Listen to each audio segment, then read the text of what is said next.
We're talking a 2-night, 3-day road trip to Niagara Falls. That's why Christina Lacavelli is here. She's with Destination Niagara USA. Christina, good to meet you. Good to meet you as well, Eric. Happy to be The here. clock is ticking, and we've got specifics we need to get to. We've got the family of 4. We're talking July.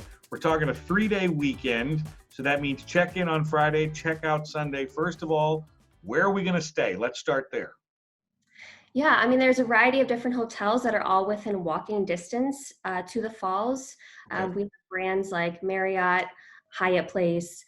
There are locally owned branded hotels like the Wingate by Wyndham.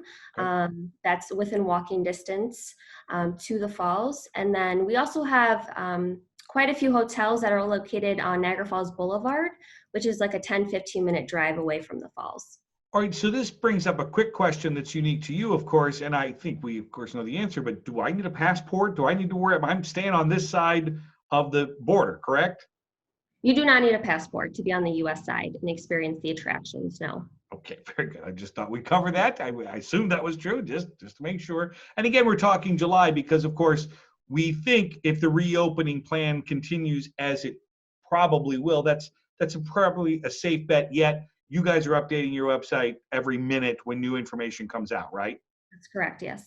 Okay, so very good. All right, now we've got dinner suggestions for Friday night. We've got all of Saturday, and we've got Sunday morning. So let's start Friday night. Where do we have to go while we're there?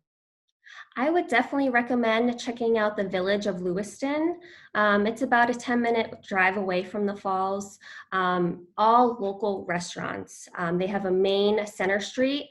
You have restaurants from Casa Antica, which is an Italian restaurant. You have the Silo, which is more family friendly. They're offering, hamburgers, hot dogs, a beautiful view right on the lower Niagara River. And then actually right next door to the Silo is Water Street Landing, picturesque view of the river as well. So. Oh, perfect. Okay, good. And because, of course, we're dealing with different budgets here. So depending upon, and by the way, a lot of these have outdoor seating, which again, based on specifics, Yes. That will be available. But if they're going to take something to go, where would you recommend they take that to go and do a little picnic? Well, you could go to the Niagara Falls State Park. You could also go to many of our state parks within our county. Bring a blanket and, you're able to enjoy, being outside with your family. Got it. Okay, perfect. Because again, average night stay in terms of pricing, do you guys publish that type? Or what are we looking at this time of year based on this situation on an overnight stay per night? We have a full listing of accommodations on our website. It doesn't necessarily show pricing, but you can then go to that hotel's direct website. I was doing a little digging myself, and I was seeing rates from anywhere between $130 to $160 for Friday through Sunday.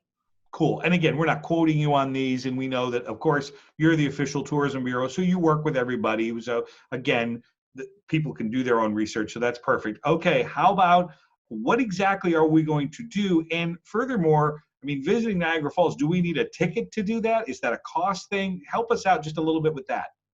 Yeah, the Niagara Falls State Park is free. There's no entrance fee to see the falls. Typically, you would pay to park at the Niagara Falls State Park, but right now, all parking fees have been waived for New York State parks, not just for Niagara Falls State Park. There's 400 acres of open space to explore at the state park, so people can view the falls as well as keep a safe distance from others. Obviously, there are iconic attractions at the state park, and we're hoping that those will be open by the end of June, early July. The Maid of the Mist boat tour, the Cave of the Winds, which is where you would take an elevator right down to the base of the Bridal Veil Falls. So those are definitely must-see attractions at the state park. Very good. Outside of Niagara Falls, what else are we going to do? What would you suggest, especially with a family of 4? Where should we go? Well, my favorite place is Old Fort Niagara. It's an 18th century fortress right on the edge of Lake Ontario. They have an awesome living history program. So they do daily musket firings, they do cannonball demonstrations. You get to see the historic French castle. So it's definitely a must. Another place I would recommend for families would be the Niagara Power Vista. That is an indoor multimedia exhibit with different hands-on exhibits. They have a 4D simulator ride. You know, they tell you a lot about how the falls produce hydroelectricity. So it's a really, you're learning, but you're also having a fun time. Infotainment. We love that. Edutainment. That is a wonderful thing coming on. Okay, perfect.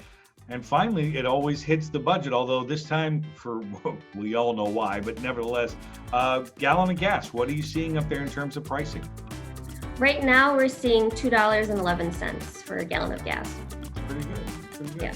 We did it. We did it in just a few minutes. I'm completely and utterly impressed. I knew you could do it. Awesome. I have faith in Yeah. you. What's the website, real quick?